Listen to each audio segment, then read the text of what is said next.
할렐루야. 오늘도 주의 은총을 입어 어디를 가시더라도 주님과 늘 동행하시는 하루가 되시기를 주의 이름으로 축복합니다. 자, 오늘 말씀 제목인데 하나님의 첫 번째 말씀 안에 여전히 이제 하나님이 질문하시는 그런 내용입니다. 이 34절에 보시면 자, 하나님의 질문이 이어지는데요. 자, 내가 무엇을 목소리에 관한 그런 질문이세요. 자, 목소리를 어디까지? 구름에까지 높여. 이제 두 번째, 넘치는 물이 내게 덮이게 하겠느냐? 그렇게 욥에게 질문하십니다. 동시에 우리들에게도 질문하시는데요. 우리가 일상생활에 말을 할 수 있다고 하는 것, 그리고 들을 수 있다고 하는 것, 평범한 것 같지만 우리가 말을 하고 들을 때마다 정말 감사해야 됩니다. 우리가 믿음 생활하면서 사소한 하나님의 은혜를 너무 잊어버리고 쉽게 생각할 때가 많이 있는데요. 가령 우리가 말을 하지 못할 때 벙어리 냉가슴 앓듯이 얼마나 답답할까요? 일상생활을 그렇게 살아가다가 사람이 이제 나이가 들면 목소리도 옛날 같지 않고 또 그렇게 좀 변색되는 것을 볼 수가 있잖아요. 그때서야 참 말을 시원스럽게 할 수 있다고 하는 게 얼마나 귀한 것인지 새삼 깨닫게 됩니다. 그리고 들을 수 있는 것도 그런 거죠. 사람 일반적으로 들을 수 있는 그 데시벨이 15에서 한 110 정도가 된다 그래요. 그래서 이제 그 이상의 소리는 고막이 문제가 생기거나 아니면 터지게 되거나 그렇게 되는 것이고, 또 사람이 말할 수 있는 데시벨도 일반적으로 대화하는 게 한 40에서 60 정도 데시벨이 된다 그러죠.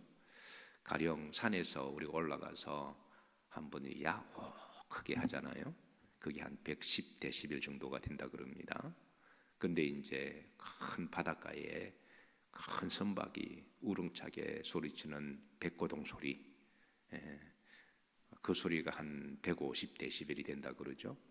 그 이상은 우리가 낼 수도 없고 또 들을 수도 없는, 그러니까 우리의 목소리 레인지나 귀의 레인지가 말해도 들을 수 없는 한계가 벗어난 데시벨이 있고 또 그런 소리가 그렇게 있습니다. 자, 오늘 34절을 보시면 내가 목소리를 아무리 크게 해도 구름까지 올라가겠느냐라는 질문입니다. 그 사람이 말할 수 있는 소리의 크기와 용량이 있습니다. 근데 하나님이 그 정도를 만들어 놓으신 거죠. 그런 사람이 아무리 크게 소리 질러도 구름까지 올라가지를 못하죠. 우리가 비행기 타고 이제 우리가 한 3만 피트 보통 비행기가 가잖아요. 3만 피트면 미터로 말하면 한 10,000미터 정도 되겠군요. 그러면 땅바닥에 사람이 아무리 크게 소리 질러도 비행기에서 들을 수 없어요. 못 듣는 거죠. 이게 이제 소리의 한계라는 거죠. 그래서 하나님이 내가 목소리를 어디까지? 구름까지 높여 외쳐본들 구름이 듣겠느냐? 이거는 소리의 한계를 지금 말씀하고 있습니다. 그리고 넘치는 물이 내게 덮이게 하겠느냐? 이 이제 구름이 물로 이렇게 되어 있잖아요. 그래서 야, 구름아 비가 내려라 그러면 구름이 사람의 목소리를 알아듣고 비가 내릴까요? 그건 못한다는 거죠.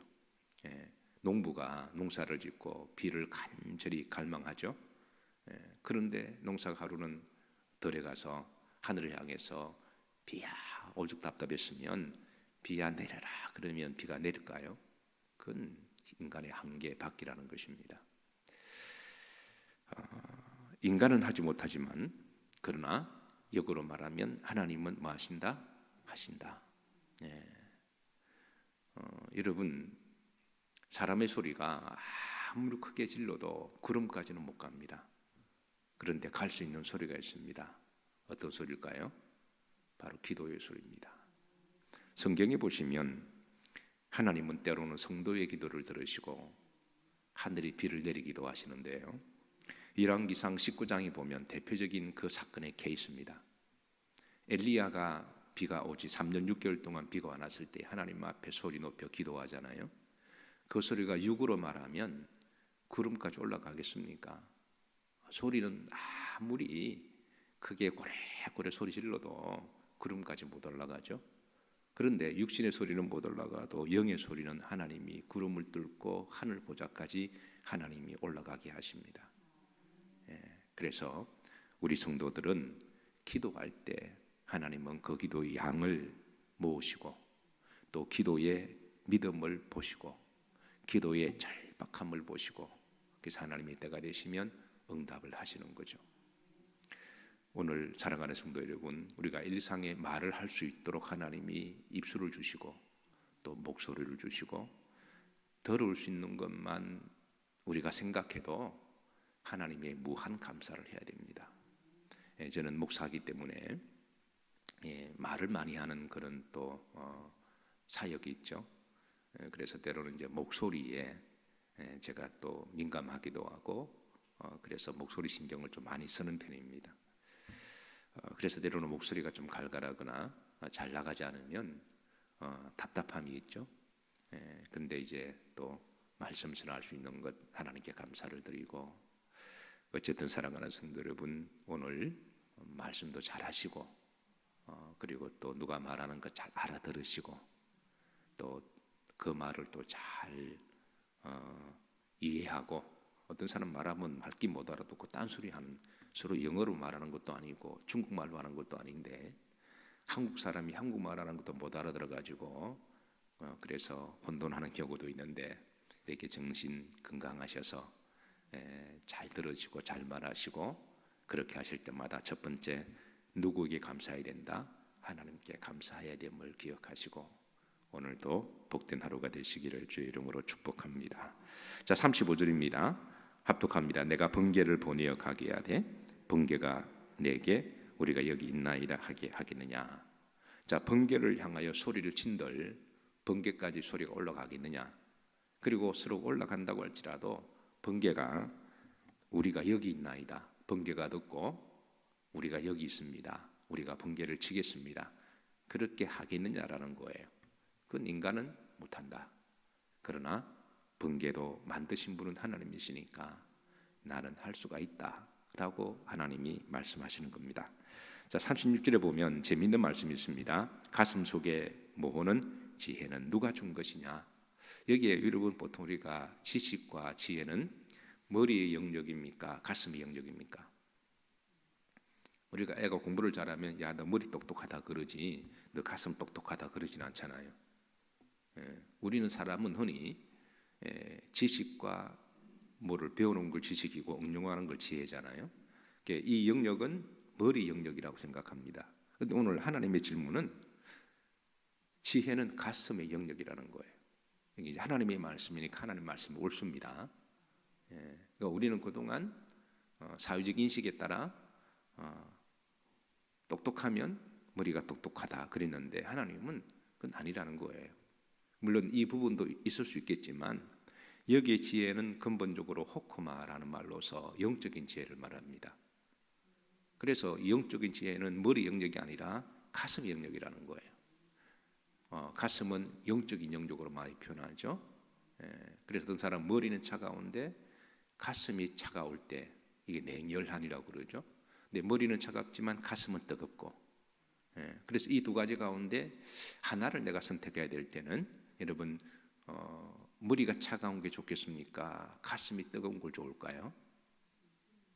그렇죠. 가슴이 이거 사랑이 살아있다는 거고 감정이 살아있다고 하는 거고 은혜와 긍휼이 살아있다는 거잖아요. 어떤 사람 여기는 죽어 있는데 여기만 막 발전된 사람은 그거는 정말 무슨 사람이 될 수도 있는 거죠. 물론 이 두 가지가 잘 조화되면 좋은 것이지만 어쨌든 하나님은 인간의 영성의 영역은 머리 영역보다도 이 가슴의 영역이다. 그런데 이 사람에게 영성을 주신 분은 누구냐? 하나님이라는 거죠. 가령 개나 짐승들은 이게 또 재밌는 표현이 있습니다. 수탉에게 슬기를 준 자가 누구냐? 그러니까 사람과 수탉과 대조를 시킵니다. 그리고 수탉에게는 슬기, 지식이 있을까요? 없을까요? 우리 흔히 머리 나쁜 사람을 이 닭대가리라 용서하시고 들으세요. 우리가 뭐 농담삼아 야 닭대가리라 그러는데 여러분, 닭들이 지혜가 없을까요? 집에서 키우는 닭들이 있습니다. 그 닭들도 주인을 알아보고 쫄쫄쫄 돌아다니고요. 그 주인과 함께 놀기도 하고. 그러니까 닭이 머리가 나쁜 게 아니에요.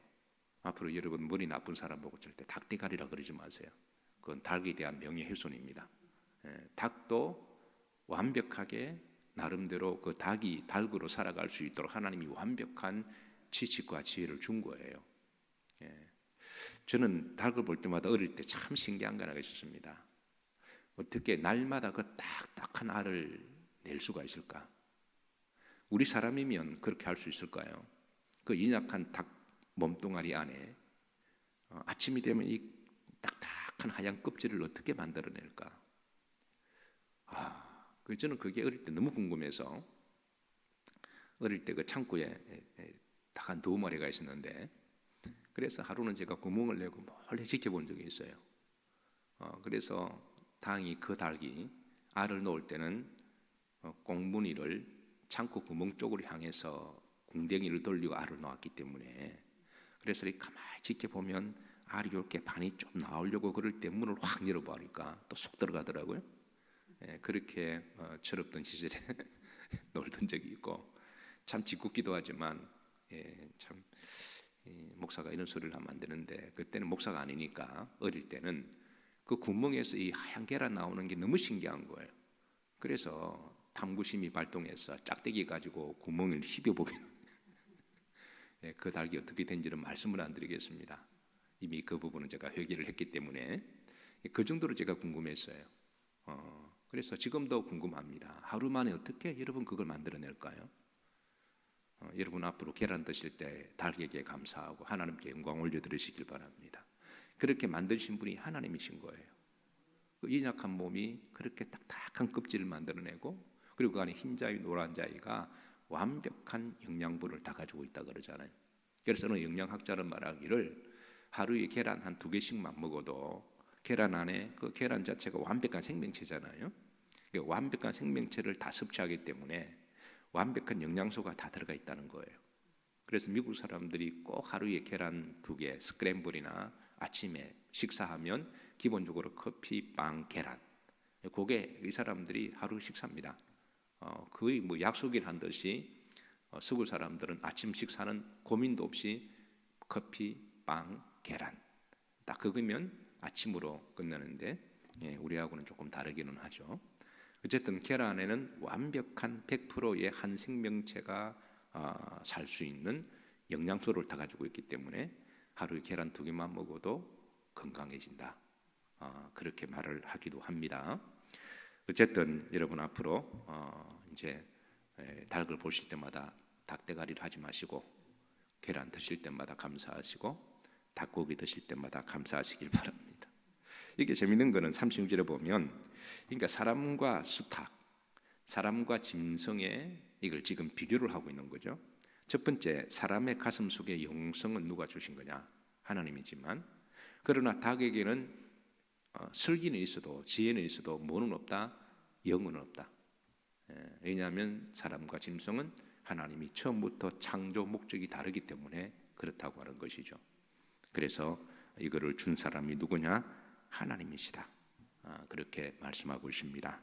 사랑하는 성도 여러분, 사람과 짐승의 가장 극명한 차이는 영성이 있고 없고의 차이입니다.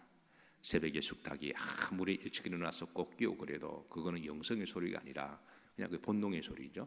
근데 사람은 새벽에 일어나서 하나님 앞에 아버지라고 하는 거는, 그거는 새벽을 수탉의 소리가 아니라 영을 깨우는 기도고, 또 사람만이 할 수 있는 소리입니다. 여러분의 기도가 하늘 보좌까지 올라가는 줄로 믿으시기를 바라고, 하나님 우리에게 일상의 믿음과 건강 주셨을 때에 그 자리에서 하나님을 전적으로 신뢰하고 그 자리에서 늘 기도의 자리 잘 지키시기를, 그 자리가 하늘나라에서 축복의 자리가 되고 또 그 자리가 여러분의 복된 자리인 줄로 믿으시기를 바라고, 우리가 성전에 일상적으로 늘 나올 수 있다고 하는 게 건강 주지 못하면 못 나오거든요. 지금 여기에서 병원에 누워 계시면 나오고 싶어도 못 나오시거든요. 그래서 진방 가다 보면 병원에 누워 계신 분들 중에 목사님, 하나님이 나의 건강을 회복시켜 주시면 내가 새벽 예배 나가겠습니다. 그러니까 병석에 누워 있는 것보다도 교회 자리에 오는 게 훨씬 복되죠. 그러니까 교회 오시는 것은 그만큼 하나님이 어떤 복을 주셨다? 건강의 복을 주셨다라는 거예요. 예, 그건 축복이죠. 여러분 열심히 믿음으로 먼저 사시기를 주의 이름으로 축복합니다. 그러면 하나님이 기본적으로 주시는 복은 주세요. 예, 그리고 새벽에 나올 수 있는 정도면 일상의 믿음의 복도 주시다라는 거예요. 그 아무나 새벽에 일어나서 기도합니까? 물론 지금 이 시간에 우리 교회 성도님들 중에 새벽에 일어나셔서 골방의 기도를 드리는 분도 계십니다. 그 아무나 새벽에 일어나서 골방 기도를 합니까? 자다가 벌떡벌떡 일어나서 새벽에 잠이 또 얼마나 많은가요? 그런데 그렇게 할 수 있는 것은 기본적으로 믿음이 있기 때문에 하는 거지. 믿음이 없으면 새벽에 영성을 깨우지를 못합니다. 그래서 하나님이 성도를 축복하실 때에 새벽에 믿음과 기도를 보시고 그거를 하나님이 기도 양을 모으시고 믿음의 그 양을 보시고 하나님의 때가 되시면 응답하는 줄로 믿으시기를 주의 이름으로 축복합니다. 어쨌든 여러분의 그 자리가 생명의 자리다, 축복의 자리다, 그렇게 늘 가슴 속에 새기시기를 주의 이름으로 축복합니다. 자, 37절입니다. 누가 지혜로 구름에 뭐를 새겼느냐? 수를 새겼느냐? 여러분, 구름이 단수입니까? 복수입니까? 여러분 잘 알다시피 구름은 물방울의 기체의 그 조합으로 이루어져 있기 때문에 그 구름이 단수입니까? 복수입니까? 대답하기 힘들죠? 하나님이 지금 애매하신 거 물으시는 거예요. 너가 구름의 수를 헤아릴 수 있겠냐? 큰 덩어리 보면 한 덩어리 클라우드, 한 덩어리 단수 같은데 조금만 깊이 들어가 보면 물방울 하나도 물 안에 우주가 들어가 있잖아요. 물의 구성 요소가 원자에 그게 쭉 많은 물방울도 여러분 단수입니까? 복수입니까? 여러분 워터, 또 워터라 그러면 목사님이 또 워런데 또 워터라 그러냐? 워러라 그러면은 바다 소리 한다고 또 여러분 물방울이 단수입니까? 복수입니까?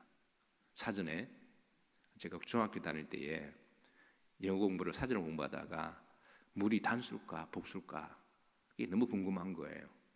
그래서 선생님, 영어 선생님에게 손을 물어서요.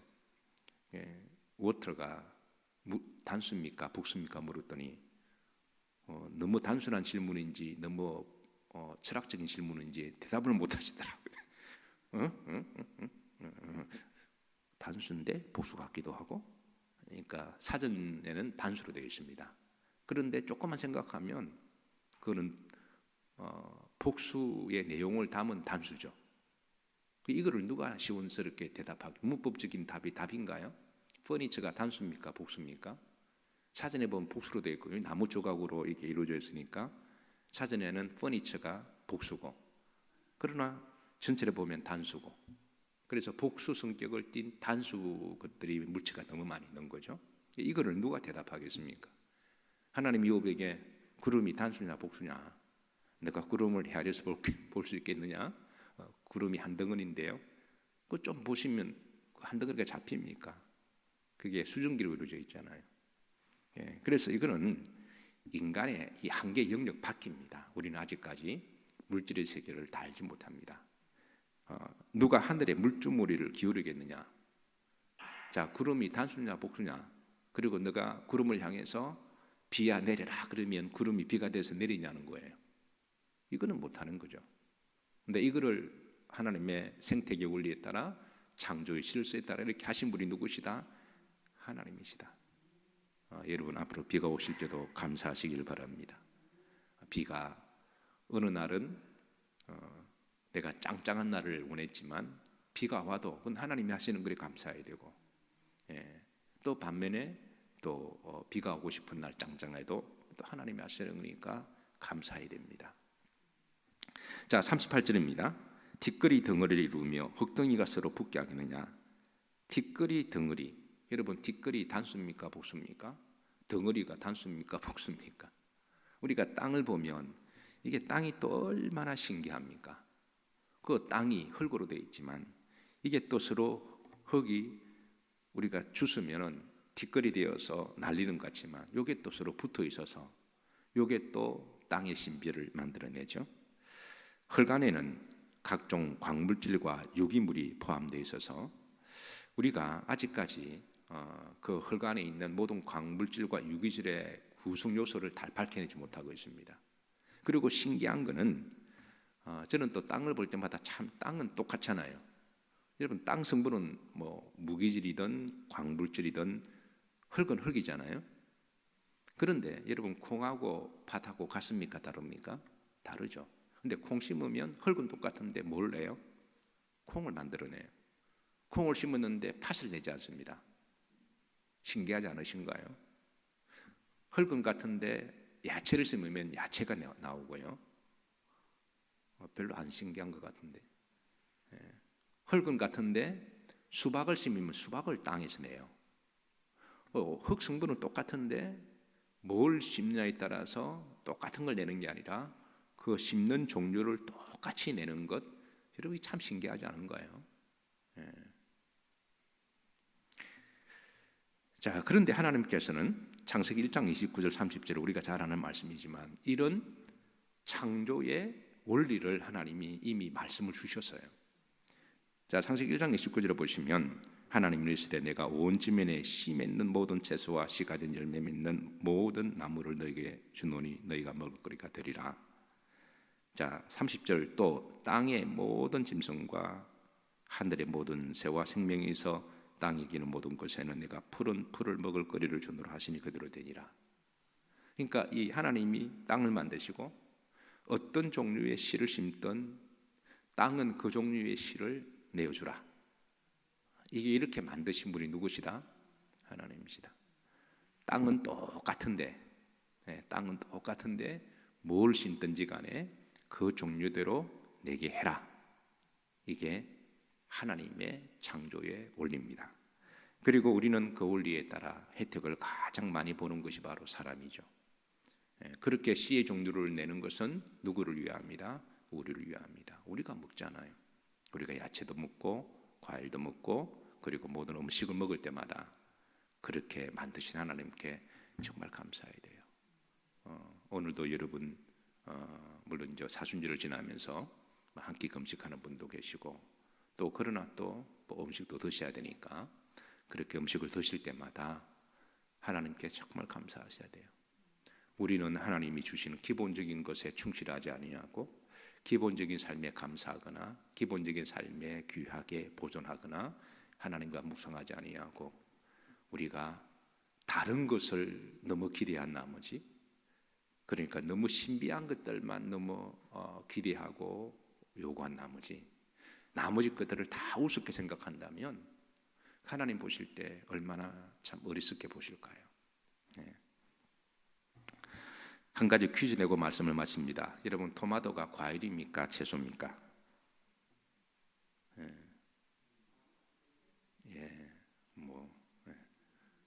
채소라고 생각하는데 과일이라고 생각하는데 토마토는 채소죠. 오이는 채소입니까? 과일입니까? 사람들이 채소로 알고 있는데 과일입니다. 감자는 뿌리 열매일까요? 줄기 열매일까요? 그럴 줄 알았습니다. 줄기 열매입니다. 마지막 하나, 양파는 채소일까요? 꽃일까요? 양파는 백합 종류의 꽃입니다. 그런데 한 가지 공통점이 있습니다. 채소든 과일이든 하나님이 만든 것이고 다 몸에 좋은 것이고 보기에 심히 좋았더라. 뭐 그 채소든 과일이든 꽃이든 백합이든 뭐 뭐를 못 돼요. 근데 보기에 좋게 만드셨고 먹으면 몸에도 좋고 하나님이 만드신 것이 다 좋습니다. 보시기에 좋으셨더라. 그런데 하나님이 보시기에 좋은 것 중에 가장 보기 좋은 것은 사람들이고 특별히 하나님의 사람들입니다. 가슴 속에 영성을 주신 분이 누구냐? 하나님이시다 하셨으니 오늘 하루도 주의 거룩한 영으로 충만하셔서 믿음으로 살아가시기를 주의 이름으로 축복합니다. 기도합니다. 하나님, 한 날도 은혜 가운데 성전에서 시작하게 하심을 감사드립니다. 목소리를 주시고 들을 귀를 주셔서 사람의 목소리나 사람의 소리만 듣고 소통하는 것이 아니라 영적인 소리까지 듣게 하여 주시고 귀 있는 자 주의 말씀을 들을지어다 들리게 하여 주심을 감사드리고, 목소리를 내게 하심도 감사드리고, 육신의 목소리를 넘어서 영의 소리를 내므로 하나님 앞에 성도의 기도가 상달되게 해 주옵소서. 우리 주 예수 그리스도 이름 받들어 축복하며 기도하옵나이다. 아멘.